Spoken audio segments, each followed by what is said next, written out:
Hello YouTube, De-bodgery here, aka Richard Gumpha on Facebook. Welcome to EV Components Review. If you like my video content, please like, leave comments, subscribe, all that stuff helps my channel to grow. And the more money I make means more stuff like this that I can do.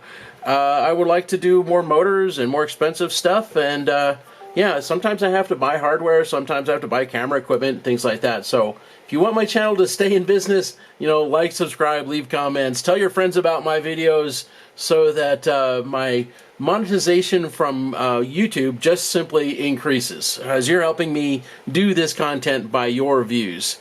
Okay, so this is a Bafang controller. It's one of the newer ones that's locked down, so you have to use their battery with their controller for it to work. And the reason why I have this thing is so that I can perhaps figure that out. I told the person that this belongs to that, you know, that's a maybe, could be. We will see what we can do, but there is no guarantees. So anyway, yeah, at least I can do a teardown and see what's inside the case. The controller, which is basically everything here, was all potted and then done up nice and tightly inside here-ish. At least it was all potted. Which was kind of critical because that was like its only thermal path out, because the heat spreader here did not mate up to this surface at all. In fact, if you look at the back side of the heat spreader right here, yeah, there we go. So you can see the residue of the thermal paste, just a few little splatters of it like right here, but none there and none there. So this heat spreader, which isn't aluminum, I don't know what that is, it's cast something, pot metal. Yeah, it was not really making contact to the surface in any kind of a meaningful way.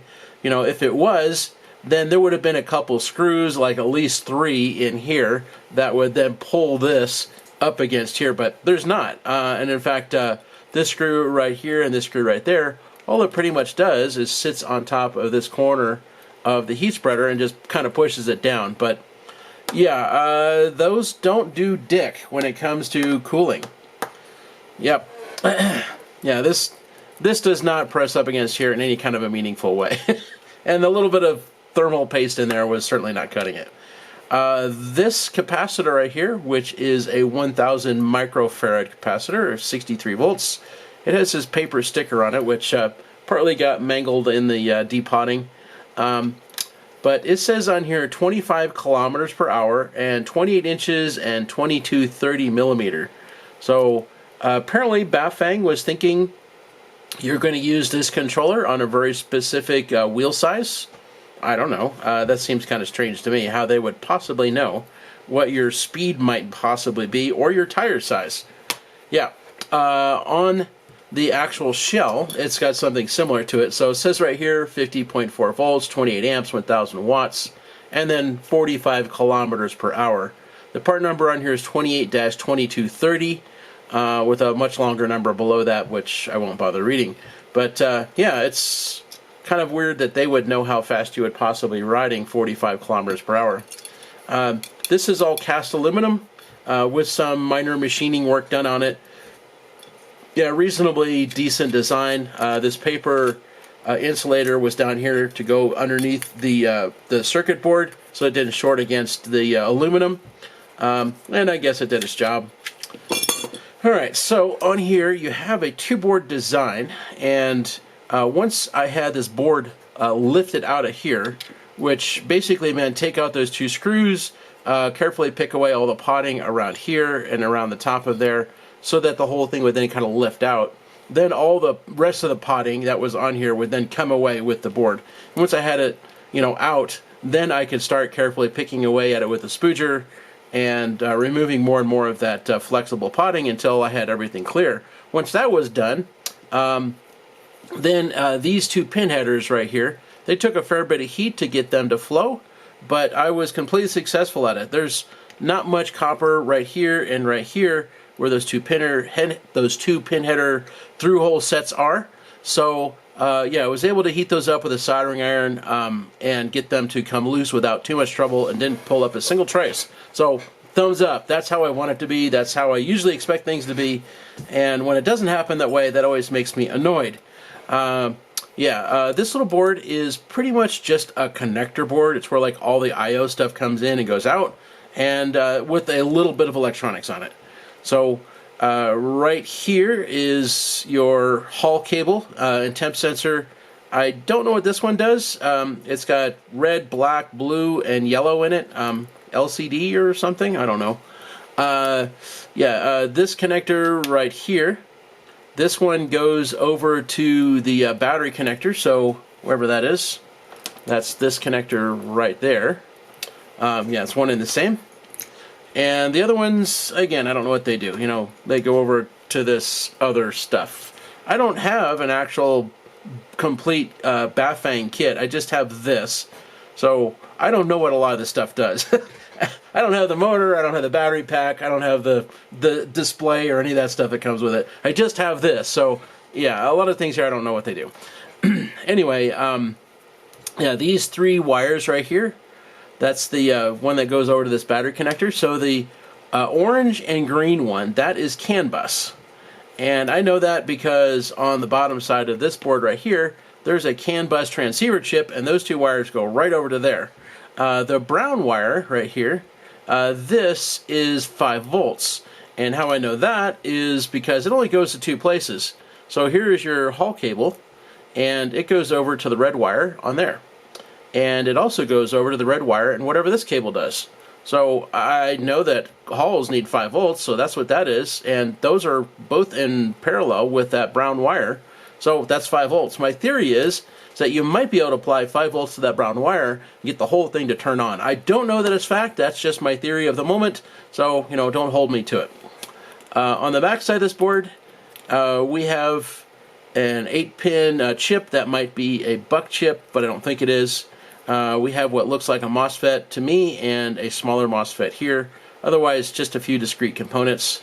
On the top side of the board, we've got a 47 microfarad cap, a large inductor, and a chip right here, which is probably a buck chip. So, I don't know, 5 volts, 12 volt, DC to DC converter right there for something. I don't know for what. That might be your main DC to DC, but I don't think it is. I think that's like for peripherals, like that display or something. I honestly don't know. All right, on the main board. So first of all, these 2 pin headers, so right here and here, they solder in right there and right there. And so they're basically just transferring all these little signals back and forth from the main board to here and out to whatever. Here is your 2 battery wires coming in, so battery plus and battery minus. There is a DC to DC converter right here, so I think that this is probably your main DC to DC for powering everything on the board. And this one over here, it's for something else, I don't know what. Okay, right here, there is one of the gate drivers, so this is one of the 3 phases right here. So 2 low side MOSFETs, 2 high side MOSFETs, and that electrolytic capacitor was soldered down right across the top of there. I could see underneath the edge of it just a little bit, and there was some silicone underneath there to secure it down to the board. And so I kind of picked at that. It was, oh, there is parts underneath there. So then at that point I unsoldered it because I knew there had to have been a gate driver over here somewhere. So I can see the other 2. There's one and there's one. So there has to be a third one for that phase. So where is it? It's not on the bottom side of the board. It's got to be underneath that large cap, and sure enough, that's where it was. Under these 2 electrolytic capacitors, they also have some silicone underneath them. I didn't bother pulling them up, but they've got smaller components underneath them as well. But nothing of significance. It's just like small resistors, small capacitors, stuff like that, maybe a diode or something. Here is the gate driver for this phase. Here's the one for the next phase, and here's the one for the 3rd phase. There is a 16-pin chip here. I don't know what it does yet. And here is your basically ST clone CPU. I don't know what all is in there. I don't know if it's FOC or even capable of anything like that yet. But yeah, it's possible that it is. I haven't looked up that part number yet either. That'll come later when I do the macro video. But the MOSFETs here, so there's 12 of them. And they are that Huayi brand, Huayi brand. Same thing that, say, like, the same manufacturers as like what EBMX uses. Yeah, apparently that's a pretty decent brand from what I've learned from electrical engineers that actually deal with Chinese components.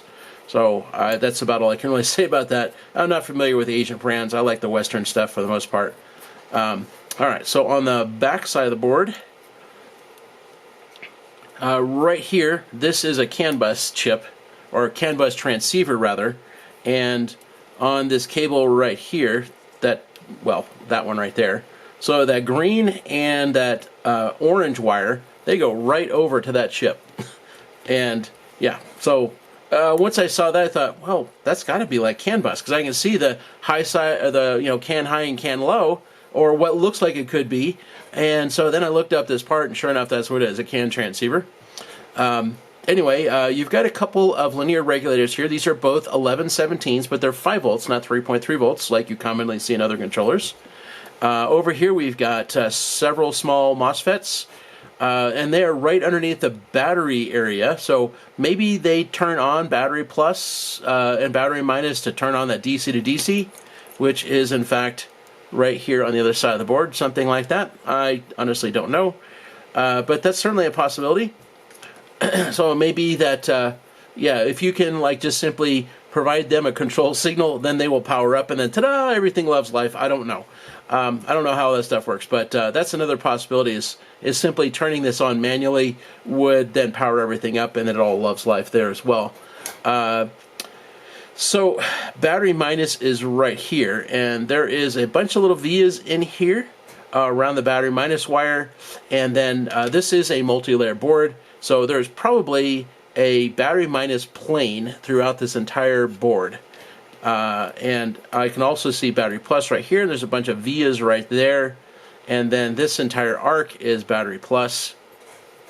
And probably, considering all the little vias in there, there's probably a battery plus plane inside the board as well. So these two shunts right here, these are on battery minus, and I can see, and in fact there's the one leg of that capacitor, the negative leg of that capacitor, and I can see a boatload of little vias inside there as well. So there is a pretty good chance that from here to here inside the board is some copper traces that make from point A to point B real quick to get the current from battery minus to here. Then this arc right there, that's effectively your battery minus bus. There is no physical way to get battery minus to the two low side MOSFETs, like those two right there. That's the low side MOSFETs for this phase, and here's the other two. Those are the high side ones. There's no physical way to get from here to there from this surface, so it's got to be done inside the board. So my guess is that underneath this arc, and in a few places like right there, I can see some vias in there, and maybe some right there. So my thinking is that arc right there, using those vias and a copper plane inside, gets to these MOSFETs to do the low side drive. This right here, that little piece, that is your phase bus, and here's the other one and the other one. There is some copper in those. Not a lot. It looks like a piece of wire, possibly. I can't really tell for sure without like desoldering it, and I don't care that much. But same thing for battery plus and battery minus. There's like a copper wire in there to kind of reinforce that a little bit, and then otherwise solder.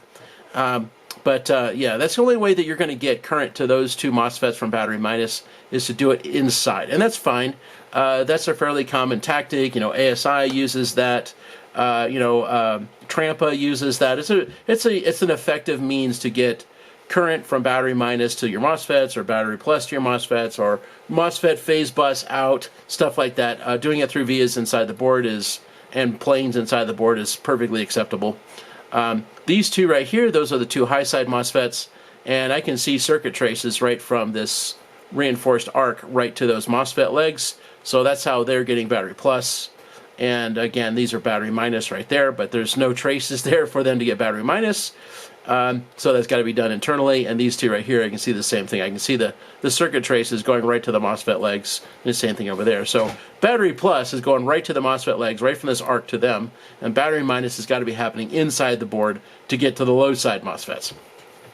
Anyway, that's pretty much everything I want to show right now. I will do a macro video of this, and hopefully in there some of these other parts like that chip right there and a little bit more about that CPU will come out, and maybe even figure out how to bypass that a little bit more in detail. Right now I just got some speculation, and that might be all I can provide. I honestly don't know.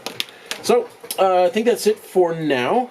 Talk to you later. Hope that was interesting to you. Again, if you like my content, subscribe, leave comments, like, thumbs up, all that kind of stuff. You're helping my channel grow, and you're helping me to sustain further content like this. If you have hardware that you want me to do teardowns on, please contact me, and then we'll get together and you can send me whatever it is, and I can do teardowns, and I can tell you what's inside the shell or whatever it is, and we can go from there. If you have like burned out motors or burned out controllers and you want me to do teardowns on them, that's perfectly okay. Basically, burned out stuff just shows you where the failure points are.